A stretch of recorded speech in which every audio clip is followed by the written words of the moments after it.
Altavelha, l'Orgueil d'Araim. The High House of Araim is the house of transport. Across the empire, docks, terminals, ships and hovercraft can be found bearing the crest of the autumn swallow and the bridge spanning the river. House Araim's ancestral seat lies in the province of Neuklet, on the banks of the core world's longest river, the Alvastra. The name comes from Letra, the language of the province, and means long stream. From this place, Araim's engineers and builders have, over the course of 3,300 years, drawn canals across the continent, constructed locks, and launched ships to bring the goods of other houses safely to their destinations. But the greatest endeavor the house has ever undertaken began in the year 1107 of the unification. In response to the rise of stellar heavy industry, Emperor Turnham I granted permission for the construction of a massive space elevator. The goal was to deliver goods and materials harvested in space to the surface in an environmentally friendly and cost-efficient manner. The plans for this enormous undertaking had already been developed years earlier by Advocata Lysanthi Araim, the sister of the house's princeps. Lysanthi led the house's Utopia enterprise, which primarily tackled the growing challenges of stellar transport, at a time when the Empire was still in the process of unlocking the full potential of the Akhinnae system. Lysanthi's solution for building a lift whose 70-kilometer-long cable would not snap under its own weight was a combination of two technologies. First, the primary material for the cable was to be a novel graphene metal-ceramic composite. Second, she proposed the use of a principle only 10 years old at the time, graviton focusing. The capsule would not ascend the cable through conventional mechanical means, nor be pulled up. Instead, the cable would be broadened into a tunnel, giving the capsule enough space to channel gravitons along the inner wall of the shaft. This created cushions of concentrated gravitons on all sides of the capsule, moving in caterpillar-like patterns between the capsule and the inner tunnel surface, thus enabling the capsule to move up or down. The problem of enormous weight and surface stress on a continuous outer shell was solved by giving the tunnel a honeycomb structure.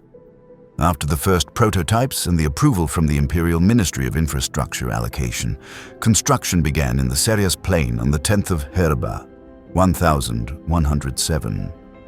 With massive material contributions from the houses Inan, Mizuel, and Aforian, the engineers and labor forces of House Araim took nearly 57 years to complete the lift. Over the course of this time, 193,000 workers were involved in the effort.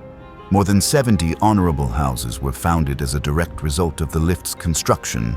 21 of them are still primarily engaged in its maintenance and operation to this day.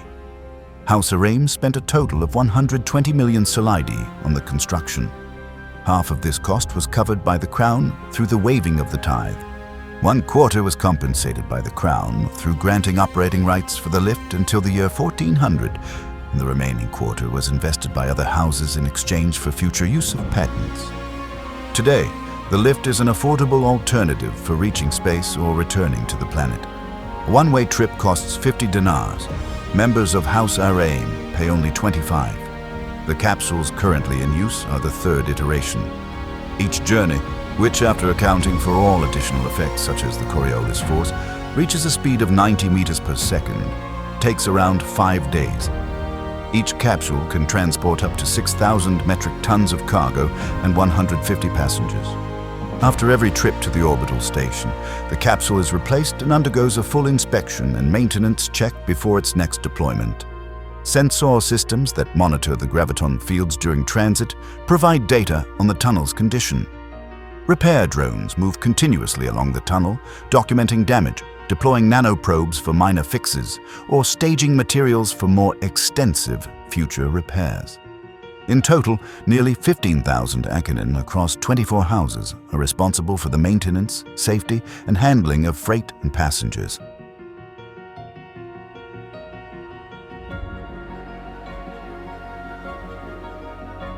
Over the course of a year, the lift system transports approximately 816,000 metric tons of cargo to and from orbit, and around 21,000 Akhinnae.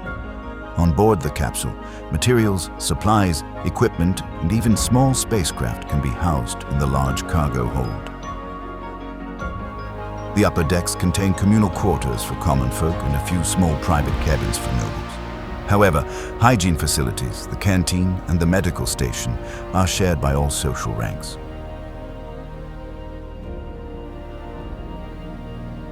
There is even a detention cell for unruly passengers, though it is rarely used thanks to the strict background checks during ticket purchases.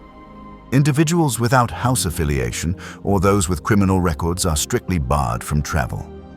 Each capsule is operated by a 6-person crew, all of whom are required to hold engineering degrees, even the personnel managing the kitchen. This ensures that in emergencies, any crew member can assist with technical maintenance. The journey begins at the ground station, which combines an airport and maglev terminal. Tickets are not sold on site. They must be purchased at least 40 days in advance via the Ethernet or a House Araim travel bureau. At the station, passengers and cargo are examined for transport eligibility. Only the Crown holds jurisdiction here. Imperial Customs inspectors verify whether passengers possess a valid interstellar travel permit from their house, are in good health, and have paid their tithe. Cargo that has already undergone the usual transfer process for extraplanetary goods is simply cross-checked against transfer documents. The capsule, briefly inspected again in its maintenance bay, is loaded from both sides within an hour before beginning its ascent. On board, passengers quickly settle into routines with readings, musical evenings, and communal cooking. Meals from across the Empire are served, from deladas pancakes to menace stew. Even 1 glass of stone wine or honey wine per person per day is permitted. After 5 days, the capsule arrives at the orbital station. There, cargo is unloaded, and the capsule is swapped out for its counterpart in the maintenance bay. The freight terminals holding goods awaiting further transport are extensive. Cargo may remain stored for up to 120 days before being transferred planetside or elsewhere within the Empire.